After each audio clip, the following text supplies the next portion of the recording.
નમસ્કાર મિત્રો, એક દિવસ ભગવાન શ્રી કૃષ્ણએ અર્જુન અને દુર્યોધનને પોતાના ભવનમાં બોલાવ્યા.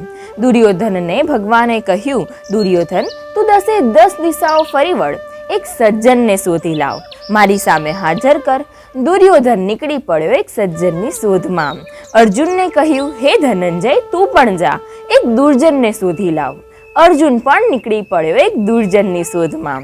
કેટલાક દિવસો પછી બંને પાછા આવ્યા, પણ ખાલી હાથે. ભગવાને પૂછ્યું, અર્જુન, દુર્જન ક્યાં છે? દુર્યોધન સજ્જનને ન લાવ્યો સાથે. દુર્યોધન કહે કે હું ઘણું ફર્યો, ઘણા લોકોને મળ્યો, પણ એવું કોઈ મળ્યું નહીં જેનામાં સદ્ગુણ હોય. આ આખી દુનિયા દુર્ગુણોની ખાણ છે. પછી અર્જુન કહે કે હે માધવ, હું પણ અલગ અલગ પ્રદેશોમાં ઘણું ફર્યો, અનેક લોકોને મળ્યો, પણ મને કોઈનામાં કોઈ દુર્ગુણ નજરે જ ન પડ્યો. તમારી બનાવેલી આ સૃષ્ટિ કેશવ ખૂબ જ સુંદર છે.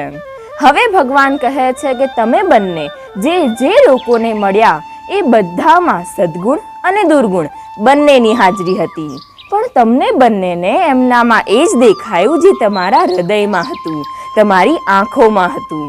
દુર્ગુણીને દુર્ગુણ દેખાયા અને સદગુણીને સદગુણ. એટલે કહેવાય છે મિત્રો, દ્રષ્ટિ એવી જ સૃષ્ટિ.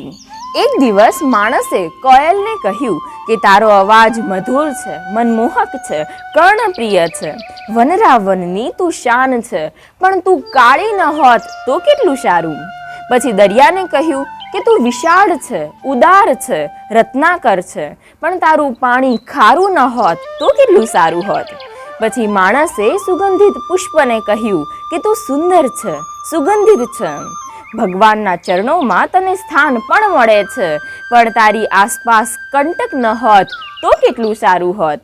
ત્યારે કોયલ, પુષ્પ અને દરિયાએ ભેગા મળી માણસને કહ્યું કે હે ઈશ્વરની સર્વશ્રેષ્ઠ રચના, ભગવાને આ જગતમાં માત્ર તને જ મન, બુદ્ધિ અને વાચા આપ્યા છે, પણ તારામાં બીજાની ખામીઓ શોધવાની કુટેવ ન હોત તો કેટલું સારું હોત. વાત મિત્રો આ બેશક કડવી છે, પણ સત્ય છે. જનરલી આપણે સામેવાળાની કમીઓ જ શોધીએ છીએ, એનામાં રહેલી સારી બાબતોને આપણે સ્વીકારી નથી શકતા, અને એટલે જ કદાચ સંબંધો શુષ્ક બન્યા છે અને લાગણીઓની મીઠી ભાષા ભૂલાઈ છે. તો આવો મિત્રો, દ્રષ્ટિ બદલીએ, સૃષ્ટિ આપોઆપ બદલાઈ જશે. તો પાછા મળીશું આવતા રવિવારે એક નવા વિષય સાથે. ત્યાં સુધી રાધે રાધે.